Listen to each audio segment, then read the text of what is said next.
Komisaris Utama PSM Makassar Munafri Arifudin punya cerita di balik rekrutmen Bernardo Tavares sebagai pelatih kepala PSM Makassar musim 2022-2023. Pria 47 tahun ini memilih sendiri sang juru taktik.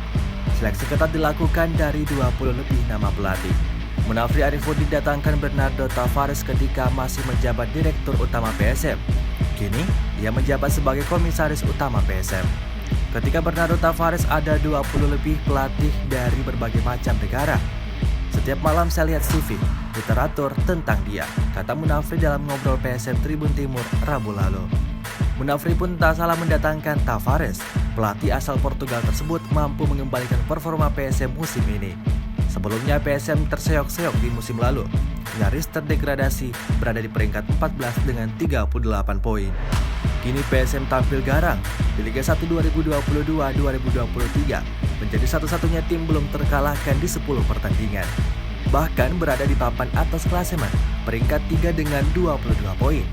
PSM pun menjadi tim nihil kebobolan, baru 6 gol ke gawang Reza Arya Pratama. Di AFC Cup, Tavares menorehkan sejarah bersama PSM. Jadi tim Indonesia pertama menembus final zona ASEAN AFC Cup 2022. Klub berjuluk Laskar Pinisi ini pun masuk peringkat 6 terbaik di ASEAN, ungguli juara Liga 1 musim lalu, Bali United. Munafri Arifudin memiliki 4 kategori dalam menentukan pelatih.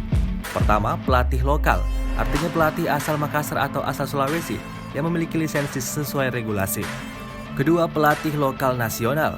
Ketiga, pelatih asing yang pernah melatih Indonesia, sudah tahu atmosfer sepak bola tanah air. Keempat, pelatih asing yang belum pernah melatih di Indonesia, namun paham sepak bola Asia, khususnya sepak bola Asia Tenggara. Kategori keempat ini paling sering dipakai oleh Munafri.